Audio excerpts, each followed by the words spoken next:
اب ایک عام آدمی کے لیے علی بھائی، میں جو اکثر سوالات لوگ غامدی صاحب سے بھی کرتے ہیں کہ فار ایگزامپل، مثال کے طور پہ کدو کھانا سنت ہے، انگوٹھی پہننا سنت ہے، لباس جو ہے وہ اس قسم کا پہننا سنت ہے، اور تھوڑا سا کریٹیکل معاملے میں چلے جائیں تو داڑھی سنت ہے. کیا آپ ان چیزوں کو سنت اور تواتر یا قرآن کے مقابل ہی قرار دیں گے، یا یہ وہ سنت ہے جو احادیث میں تو موجود ہے آپ کے بقول کے سنت اور احادیث، جو احادیث تواتر کے ساتھ ہمیں مل جائیں وہ سنت، یا جو عملی طریقہ ہے نبی کریم صلی اللہ علیہ وآلہ وسلم کا وہ سنت کہلاتا ہے؟ تو آپ کے نزدیک ایک عام آدمی کے طور پہ کدو کھانا سنت ہے؟ ہاں جی سنت ہے، لیکن اب آپ اس کی انٹینسٹی کو دیکھیں. جی ہم اب ٹاپک ہمارا ڈیفرنٹ ہو گیا ہے. میں آپ سے ایک سوال پوچھتا ہوں، کیا فجر کی نماز پڑھنا سنت ہے؟ فرض پہلے ہے، سنت بعد؟ نہیں. فجر کے 2 فرض پڑھنا سنت ہے؟ جی. اچھا، اب آپ نے اپنے جملے پہ قائم رہنا ہے. جی. فجر کے 2 فرض پڑھنا سنت ہے. اب یہاں جب ہم سنت کو ڈسکس کر رہے ہوں گے، اس سے مراد طریقہ لے رہے ہوں گے نبی علیہ السلام کا. جی بالکل. جب آپ فقہ کی ٹرم میں، سمجھ بوجھ کی ٹرم میں سنت فرض واجب کا فرق کرتے ہیں نا، وہ اس کی انٹینسٹی کو ڈیفائن کرتا ہے. یہاں بھی انٹینسٹی کو نہیں ڈیفائن کر رہے. کیا ہو گیا؟ نہیں کچھ نہیں، پانی پی. اچھا پیے ہیں، تسلی سے پیے. جی بسم اللہ الرحمن الرحیم. تو فجر کے 2 فرض پڑھنا سنت ہے. جب یہ ہم سٹیٹمنٹ دے رہے ہوں گے، اس سنت سے مراد نبی صلی اللہ علیہ وآلہ وسلم کا طریقہ لے رہے ہوں گے ہم. جی بالکل. ٹھیک ہے نا جی؟ طریقہ. ہاں، اب آپ انٹینسٹی کی بات پوچھ رہے ہیں نا، کہ کون سی سنتیں ایسی ہیں جو فرض کی کیٹیگری میں فال کرتی ہیں، کون سی سنتیں ہیں جو نبی علیہ السلام کا ذاتی شغف تھا، اور ہاں یا آپ علیہ السلام نے اس کو اپنی یعنی ماننے والوں کو اس طریقے سے ٹرانسفر نہیں کیا، بلکہ آپ کے ماننے والوں نے آپ علیہ السلام کی محبت کی وجہ سے اس کو اڈاپٹ کیا. یہ تو بحث لادہ ہو جائے گی نا. ہاں جی. تو وہ جو قرآن اور سنت کا 2 انڈیپینڈنٹ سورس ہونا اور دونوں پہ دین کی بنیاد ہونا، اس پہ ہمارا کنسنسس ہے. اور ہر وہ سنت جو عملی تواتر سے ٹرانسفر ہو، اس کے لیے حدیث میں بھی ہونا ضروری نہیں ہے. لیکن جہاں عملی تواتر ہر ملک کے الگ ہوں، پھر ہمارے پاس سیف چیز کیا ہے کہ ہم آپس میں لڑیں، یا اپنی مردم شماری کریں کہ کون سے زیادہ لوگ کون سے عمل کرتے ہیں، یا اس ریٹن ریکارڈ کی طرف جائیں جس کے اوپر سارے پہلے سے متفق ہیں. دنیا میں کون سا سنی ہے جو کہتا ہے میں بخاری مسلم کو نہیں مانتا؟ کوئی نہیں. ہاں تو کنسنسس ہے نا، تو ادھر جائیں گے نا ہم. اچھا اب آ جائیں اس کے اوپر. جو اعمال ہیں یا عقائد ہیں، ان کی جو انٹینسٹی کو ڈیفائن کرنا ہے نا، وہ بھی قرآن و سنت کی روشنی میں ہوئی ہے کہ کون سی چیز قطعی الدلالہ ہے، کون سی ظنی الدلالہ ہے. اب یہ وہ بحثیں ہیں جو علمی بحثیں ہیں. اوورال ان کا رزلٹ میں آپ کو بتا دیتا ہوں. جی. داڑھی پہ آ جائیں. جی. آپ کدو سے شروع ہوئے تھے تو پتہ نہیں کہاں تک چلے گئے. کدو پہ چلیں، کدو سے ہی سٹارٹ کر دیتے. کدو کھانا سنت ہے. کدو کھانے کے سنت ہونے کی وجہ سے مسلمانوں میں کون سی مصیبت کھڑی ہو گئی ہے؟ کیا ایسا ہے کہ دنیا کے سارے مسلمان یہ کہتے ہوں جو کدو نہیں کھاتا قیامت والے دن اسے عذاب دیا جائے گا؟ کوئی بھی نہیں کہتا. آپ کو دنیا میں جتنے مسلمان ملیں گے وہ کدو کو سنت بتائیں گے، اور اس کے بعد آپ کو یہ بھی بتائیں گے کہ نبی علیہ السلام کو پسند تھے، تو اس وجہ سے ہم بھی کھاتے ہیں. باقی جو طبی فوائد ہیں وہ اپنی جگہ. لیکن کوئی شخص یہ کہتا ہے جو کدو نہ کھائے وہ گناہ گار ہے، اور ہفتے میں 1 دن کدو کھانا ضروری ہے، جس طرح کہ ہفتے میں 1 دن جمعے کی نماز جمعے کے دن پڑھنا ضروری ہے. اس طرح تو کوئی نہیں مان رہا. لہٰذا کدو کی سنت نے، اس معصوم سنت نے کون سا دین کے اندر ایسی مصیبت کھڑی کر دی ہے کہ اس کی کوئی لکیر پیٹ رہا ہے؟ یہ تو نہیں ہو رہا. اب رہا چند صوفیاء کے واقعات کہ جی وہ فلاں بندے نے کھڑے ہو کے قاضی ابو یوسف کے سامنے کہہ دیا مجھے کدو پسند نہیں، تو وہ اندر سے تلوار نکال کے لے آئے. تو سر قاضی ابو یوسف جو کچھ کرتے رہے ہیں ہم تو اس کو کنڈیم کر رہے ہیں، ان کا ذاتی فعل ہے. اللہ کا شکر ہے کہ آپ یہاں پہ اگر کسی کے سامنے ایسی بات کرتے ہیں تو وہ تلوار نکالنے نہیں جائے گا. ویسے کو پاگل ہے تو لادہ بات ہے، کون کہے گا؟ گھر میں بچپن میں اللہ کے فضل سے آپ سارے لوگ ہی کدو کو بچپن میں ناپسند کرتے رہے ہیں. آج تک کسی باپ نے اپنی اولاد تو ذبح کوئی نہیں کی ہے قاضی ابو یوسف کے فتوے کے اوپر. پریکٹیکل مثال ہے. کدھر ہماری کلچرل نہیں ہے. اور یہ بھی یاد رکھیے گا، کدو کا ناپسند ہونا کسی کو کوئی ایسا مسئلہ نہیں ہے. نبی علیہ السلام نے خود کئی چیزیں پسند نہیں فرمائی. بخاری مسلم میں آتا ہے کہ خالد بن ولید کہتے ہیں کہ گوہ کا گوشت لا کے رکھا گیا ہمارے سامنے، نبی الاسلام بھی بیٹھے ہوئے تھے تو میں بڑے مزے لے کے کھانا شروع ہو گیا اور حضور میری طرف دیکھ رہے تھے کہ کتنے خوشی خصوص سے یہ کھا رہا ہے. تو میں نے کہا یا رسول اللہ آپ بھی کھائیں. پر میں یہ میرے علاقے کی غذا نہیں, میں نہیں کھاؤں گا یہ, یعنی آپ کی وہ طبیعت مائل نہیں ہوتی اس طرف. تو اب اس کی بنیاد پہ آپ یہ کہیں گے کہ نبی علیہ السلام نے اللہ تعالیٰ کی کسی نعمت کی کفران نعمت کر دیا ہے. تو یہ اللہ نے اتنی ساری چیزیں کیوں پیدا کی ہیں کہ کوئی کسی کو پسند ہوگی کسی کو.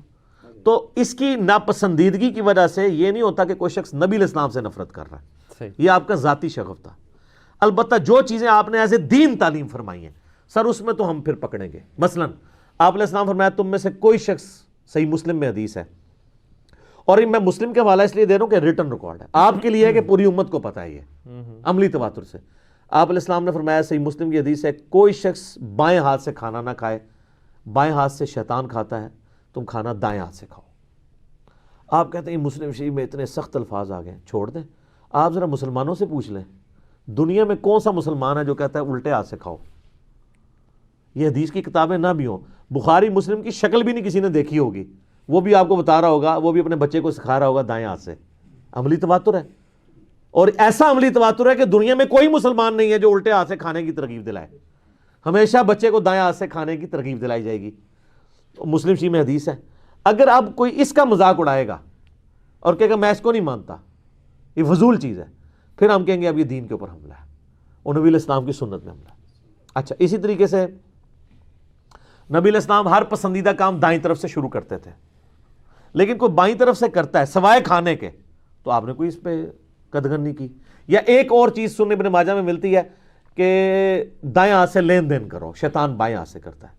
وہ لین دین بھی یعنی آپ کسی نے پیسے دینے کو چیز لینی ہے, لیکن اگر کوئی ہے ہی لیفٹی ہے, اس کی بائیں بازو میں طاقت ہی نہیں ہے, تو اس کے اوپر شریعت تو یہ قدغن نہیں لگا رہی ہے.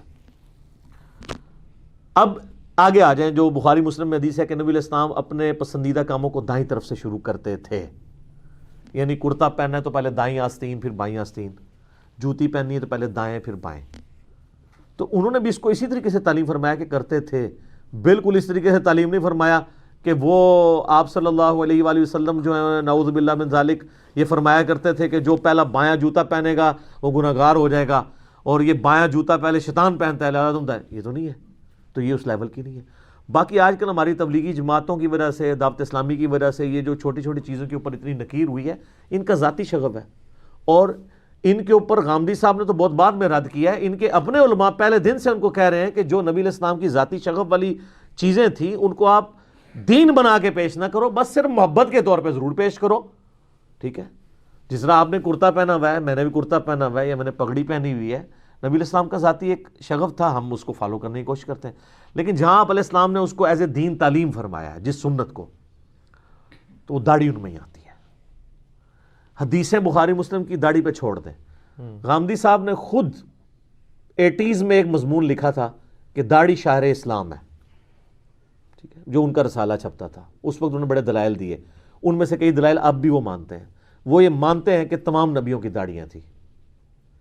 میں اس سے ایک سٹیپ آگے جاتا ہوں, دنیا میں تمام ریلیجس پرسنالٹیز کی داڑیاں ہوتی ہیں, نہ بھی رکھیں وہ مانتے ہیں, چاہے وہ کرسچنز ہوں, جیوز ہوں, ہندو بھی. ایون یہ جو ڈاکٹر ذاکر نائک کے ساتھ جس کا مناظرہ ہوا تھا, سری سری روی شنکر, اس کی زلفیں بھی ہیں, داڑھی بھی ہے. تو میرا یہ ماننا ہے کہ داڑھی کے مرد کے لیے شعار ہونے کے اوپر انسانیت کا اجماع ہے, مسلمانوں کا عملی تواتر نہیں, انسانیت کا. اب ایک سٹیپ آگے آ جائیں. آپ یہ کہیں گے کہ جی ہندو یہ تو نہیں کہتے کہ جو داڑھی نہیں رکھتا وہ گناہگار ہوگا. ٹھیک ہے, اب ہمیں اس میں اسلام میں ہی آنا پڑے گا, کیونکہ ہندو تو کئی اور عقائد بھی ایسے رکھے ہوئے ہیں.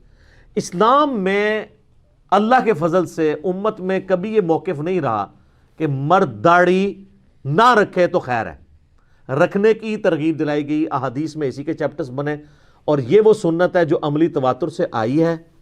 اور اس کا پریکٹیکل ثبوت یہ ہے کہ دنیا میں کسی مسلمان سے پوچھیں کہ مرد کو داڑھی رکھنی چاہیے یا نہیں, وہ نماز بھی نہ پڑھتا ہو, کلین شیو بھی ہو, وہ کہے گا رکھنی چاہیے. غامدی صاحب کے لیکچرز بار بار سن کے اس کی برین واشنگ ہو جائے, لادہ بات ہے.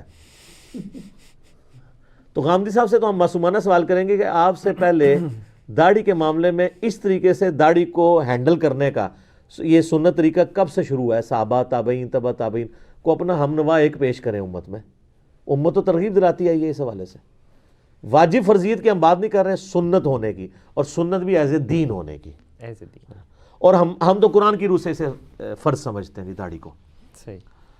طریقے کے طور پہ سنت مانتے ہیں, انٹینسٹی کے لحاظ سے مرد کے لیے فرض سمجھتے ہیں, کیونکہ جس طرح آپ نے کہا نا قرآن پرائورٹی پہ, تو قرآن میں واضح حکم ہے سورہ النساء آیت نمبر 119 میں, وَلَآمُرَنَّهُمْ فَلَيُغَيِّرُنَّ خَلْقَ اللَّهِ, میں انسانیت کو ابھاروں گا کہ تیری بنائی ہوئی تخلیق کو, شیطان نے کہا تھا, وہ بدلیں گے. داڑھی مرد کی اگتی ہے, عورت کی نہیں اگتی. یہ مرد کی تخلیق ہے جو اللہ نے دی ہے. اس کو بدلنا شیطانی طریقہ ہے قرآن کی روح سے. اور یہ قرآن کی آیت میں بخاری مسلم کی وہ ساری احادیث فٹ ہیں جن میں نبی علیہ السلام نے داڑھی بڑھانے کا حکم دیا ہے. اب اس کے اوپر کاؤنٹر نیریٹو کسی نے کھڑے کرنا ہے تو ہمیں پہلے قرآن سے دلیل لا کے دے کہ قرآن میں ہو کہ جی مرد اللہ کی بنائی ہوئی تخلیق کو بدل سکتا ہے. اس میں اگر کوئی یہ پلی لے گا کہ تخلیق بدلنا اگر اسی طریقے سے ہی منع ہے تو پھر آپ ختنہ کیوں کرواتے ہیں, زیر ناف بال کیوں صاف کرتے ہیں, تو ہم کہیں گے کہ وہ بھی عملی تواتر اور اجماع سے اور بخاری مسلم کی درجنوں احادیث کی روشنی میں نبی علیہ السلام کا حکم ہے کہ 5 چیزیں فطرت سے ہیں: ختنہ کروانا, مونچھیں پست کرنا, اور اس کے بعد زیر ناف بالوں کو صاف کرنا, بغلوں کے بالوں کو صاف کرنا, اور مسلم شریف میں الفاظ ہے داڑھی بڑھانا بھی. ٹھیک ہے, تو یہ چیزیں فطرت ہیں. یہاں پہ یہ فطرت ہے اور اس کی حکمت ہے. ان بالوں میں پسینہ جمع ہوتا ہے. آپ داڑھی دیکھ لیں, اللہ نے ایسی جگہ اگائی ہے کہ یہاں پسینہ جمع ہو ہی نہیں سکتا, کیونکہ یہ پسینہ اسی کا جمع ہوگا اگر یہ ٹھوڑی اور گلے کا جوڑ یوں ہوتا ہر وقت. اللہ نے اس کو ایسے علیحدہ رکھا ہے. اور داڑھی تو سر ساری فطرت ہی اللہ نے رکھ دی ہے. یہ دیکھیں نا, یہ جوڑ اپنی اصلی حالت میں یہاں رہتا ہے. ہر بندہ ایسے تو نہیں ہر وقت رہ سکتا, تو پھر یہ بال بھی نہ کاٹنے پڑتے. یہ اللہ نے اس کو علیحدہ کیا کہ اس میں جتنا ہی پسینہ ہے خشک ہو جائے گا.